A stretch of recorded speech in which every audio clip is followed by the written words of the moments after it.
कान पकड़, कान पकड़, मुर्गा बन। चल। রপ্পা রপ্পা রপ্পা রপ্পা রেকর্ডসের পুরো রপ্পা রপ্পা জিদ্দা কি করে দিলে গুরু। পুষ্পা টুকে পেছনে ফেলে all over globally Khakee the Bengal chapter trending number 1-এ রান করছে। হ্যালো, আমি সায়ন, আপনারা দেখছেন HDB all in one YouTube channel. গতকাল খাকি দ্য বেঙ্গল চ্যাপ্টার সিরিজটি মুক্তি পেয়েছে 12:30টার সময়, দুপুর 12:30। আমি আজকে দেখা শেষ করলাম। এক কথায় যদি বলি, এত টুইস্ট অ্যান্ড টার্নস, মানে আমি একটা মুভি দেখার জন্য এতটা এক্সাইটেড হইনি যতটা না এই খাকি দ্য বেঙ্গল চ্যাপ্টার দেখার জন্য excited. First of all, Jeet Prosenjit জুটি, এটাকেই দেখার জন্য আমি বিরাট এক্সাইটেড ছিলাম ফার্স্ট থেকেই। আর দেখার পর মানে এরকম পলিটিক্স, এরকম নোংরা রাজনীতির জিনিসটা যে কীরকম, মানে पुलिस प्रोटेक्शन दे रही है रूलिंग पार्टी को और रूलिंग पार्टी प्रोटेक्शन देती है क्रिमिनल्स को। আমি খাকি দ্য বেঙ্গল চ্যাপ্টারের রিভিউ দিতে চলেছি। ফার্স্ট অফ অল, এই সিরিজটিতে টোটাল 7টা এপিসোড আছে। এপিসোডগুলোর নাম এরকম: first episode city of joy, then Guru Dakshina, দেন জয় ভীরু, মানে জয় ভীরু মানে মুভিটা মনে আছে তো, সেই জয় ভীরুর জুটি আদিল আর ঋত্বিক। রক্ষাবন্ধন, সিটি অফ ভয়, মানে কলকাতা সিটি অফ ভয় কী করে হবে সেইটা। দ্য মোল, মানে যে আর কি ঘরের শত্রু বিভীষণ হবে সেইটা দেখাবে। আর লঙ্কা দহন, ফাইনালি হবে সব কিছু, মানে পলিটিক্সের মতো চলতে থাকবে। মানে কোনো পার্টি একদম বিশুদ্ধ নয়, সেই একটা মেসেজ দেয়। মানে যে পার্টি লিড করার পর তাকে অ্যাটাক করার জন্য বা তাকে ডিফিট করার জন্যও যে একটা পলিটিক্স লাগে, বা অন্য পার্টিকে রাজ করার জন্য একটা পলিটিক্স থাকতে হয়। ক্রিমিনালের সাপোর্ট ছাড়া করাটা ইম্পসিবল হয়ে যায়, সেইটা দেখানো হয়েছে। এমন একটা মেসেজ, মানে কোনো পার্টি বিশুদ্ধ নয়। বাংলাকে নিয়ে বেশিরভাগ সময় শুধু মিষ্টি, যেমন কলকাতার রসগোল্লা, সংস্কৃতি আর উৎসবের যেমন দুর্গাপুজোর দিকটাই দেখানো হয়, কিন্তু বাংলার আরও একটা রং আছে যা অনেক সময় আড়ালে থেকে যায়। তাই জন্যই গানটার নাম এক অর রং ভি দেখিয়ে বাঙ্গাল কা। সেই গোপন বাস্তবতাকে তুলে ধরেছে, অন্য রঙকে তুলে ধরেছে। আর আরেকটি কথা, এই গানটিতে লাল ঝান্ডার একটা প্রসঙ্গ আছে। মানে লাল ঝান্ডার একটা কথা আছে, মানে যে গানটা, এই গানটায় আমাদের বাঙালির ইমোশন, মাছের ঝোল, ভিক্টোরিয়া, আমাদের বিপ্লবী নেতাজি সুভাষচন্দ্র বসু এবং আরও অনেকে, তাদেরকেও যেভাবে ট্রিবিউট দেওয়া হয়েছে। 7টা এপিসোডে 7 রকমের লিরিক্স আছে। আমাদের এখানে হুগলি নদী, দামোদর, মানে কি না কি বলা হয়নি গানের লিরিক্সগুলোতে, গানগুলোতে না, একটাই গান কিন্তু এত বড় গান, একটা মাস্টারপিস সং, কীর্তি সাগাটিয়া আর জিৎ গাঙ্গুলির পক্ষ থেকে। আর কি মিউজিক, গোটা ওয়েব সিরিজটায় মিউজিকের কি ব্যবহার।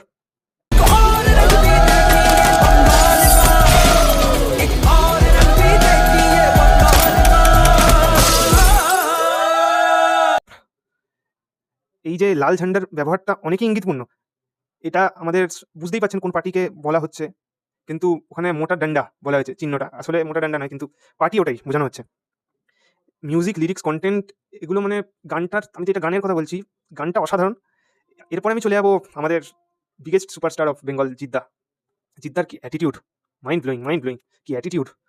একটা সিন আছে, মানে লড়কা সসুরাল যা রা হ্যায় থোড়া তো রোয়েগি না, যখন ক্রিমিনাল বলছে যে আমার মা কাঁদছে, দেখুন আমি কিচ্ছু করিনি, তখন এই ডায়লগটা দেবে জিদ্দা। আর ওখানে ওই ক্রিমিনালটার কাছে যাওয়ার জন্য যেতে দিচ্ছে না, প্রায় কি বলবো 50 মিটার জায়গা জুড়ে পুরো ডিফেন্স লাগানো রয়েছে, মানে ওই ক্রিমিনালকেই আটকানো, যাতে না ধরতে পারে। বিভিন্ন লোক দাঁড়িয়ে আছে, জিদ্দার মাঝখান থেকে মানে লাঠিচার্জ করতে করতে যেভাবে যাবে, মানে ওটিটির সিংহাম জিদ্দা হয়ে গেছেন। এবিপি লাইভও ঘোষণা করেছেন জিদ্দাকে সিংহাম।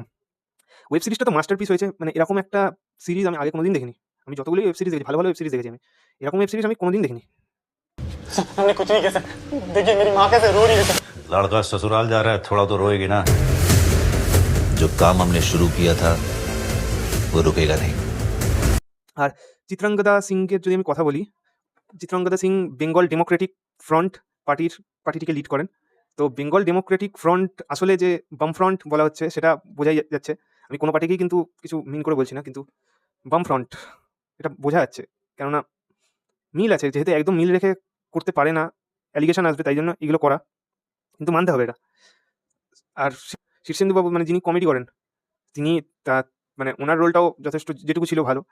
সেকেন্ড পার্টে দেখা যায় যে ভিক্টোরিয়ায় পরমব্রতদার লাশ পড়ে, মানে পরমব্রতদাকে কোনোভাবে মারা হবে।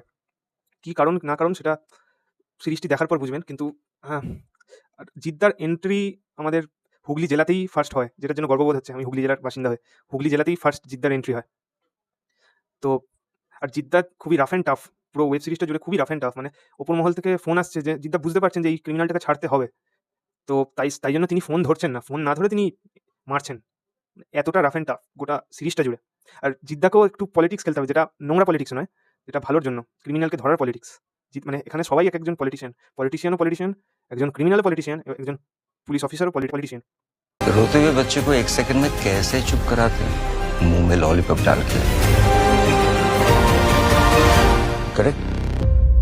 এখানে Nonapukur tram depot, Khidirpur doc, মানে শাশ্বতদার যদি আমি কথা বলি, শাশ্বতদাকে কীভাবে প্রেজেন্ট করেছে, মানে একদম বাচ্চা বয়সে, মানে ওনার মাকে আর কি একটু অপমান, মানে অসম্মান টাইপের করার চেষ্টা করবে একজন, তিনি হলেন ট্যাক্সি মাফিয়া, মানে ট্যাক্সির বিভিন্ন ইয়ে করেন, তো তখন মাকে যখন করা হবে বাচ্চা বয়সে, ওটা ধরুন 1956 না 1966 এরকম টাইমে দেখানো হচ্ছে, তো সেই সময় মানে বাচ্চাটা যে মারছে, একটা চাকু দিয়ে ওই লোকটাকে মারছে, কীভাবে মারছে, রক্তটা গায়ে লেগে যাচ্ছে, ঝাড়ছে মুখ থেকে রক্তটা, এতটা ন্যাচারাল, মাইন্ড ব্লোয়িং, মানে আমি জাস্ট অবাক।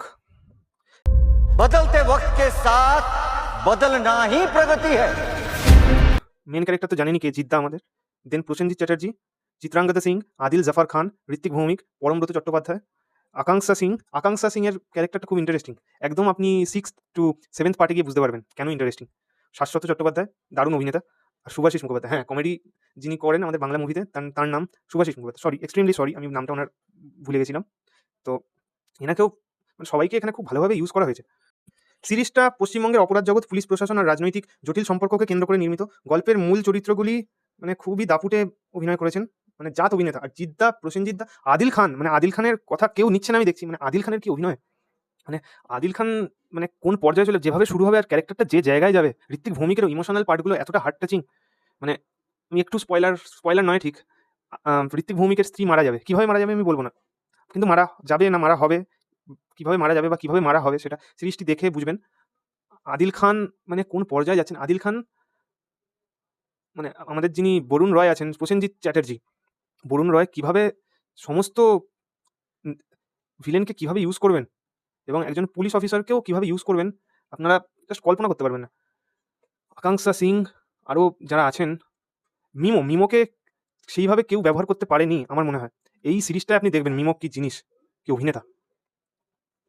Neeraj Pandey, one and only Neeraj Pandey, thriller জনরার মানে বাদশা বলা যেতে পারে নীরাজ পান্ডে থ্রিলার জনরার কোনো মুভি বা সিরিজ করবেন আর সেটা হিট হবে না, এটা হতেই পারে না।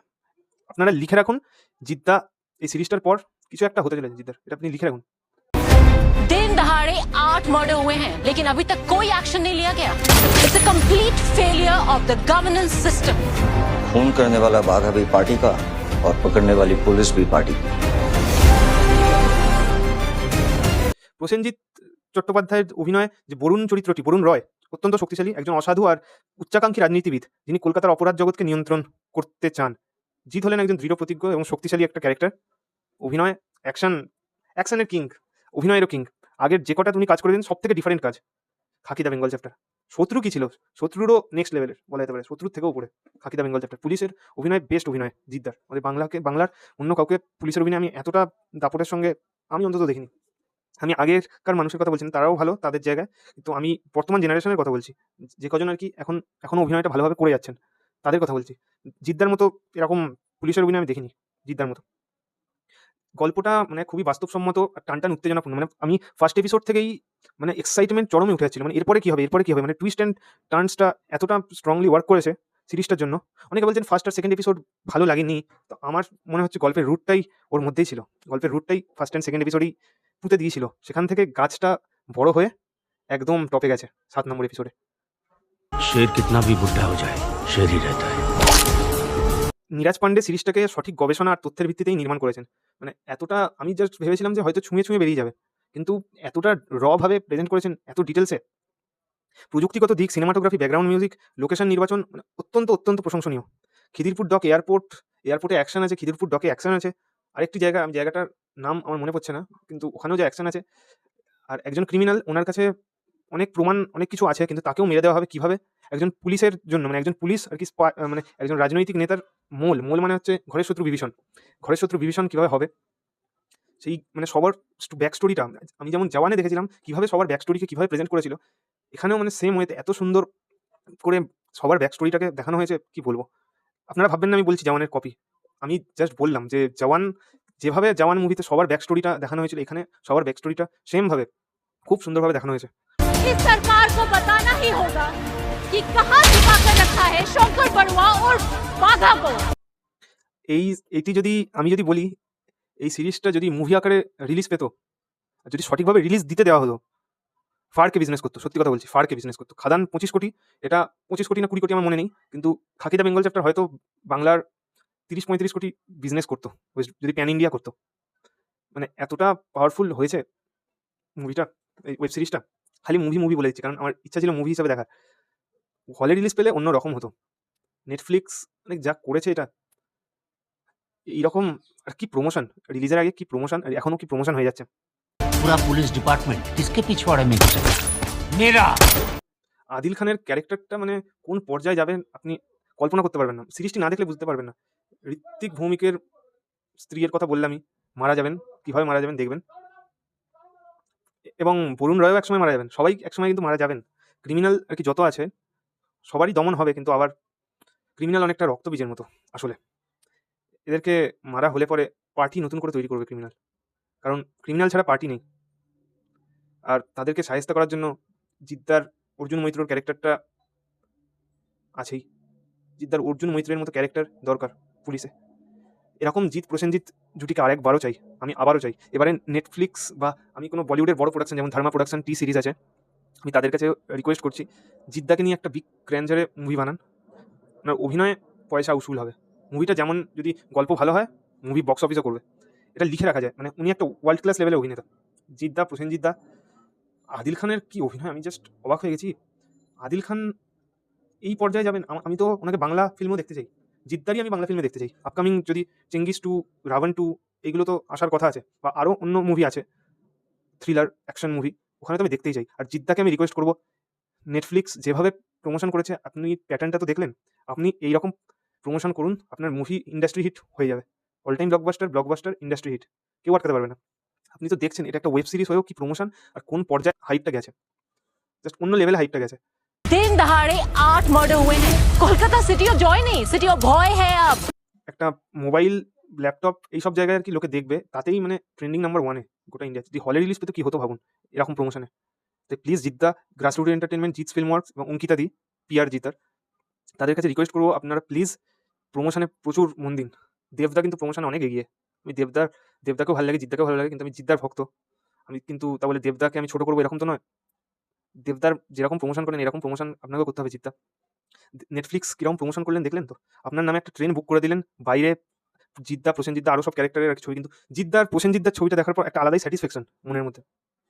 এরকম তো হতে হবে না বাংলাতেও।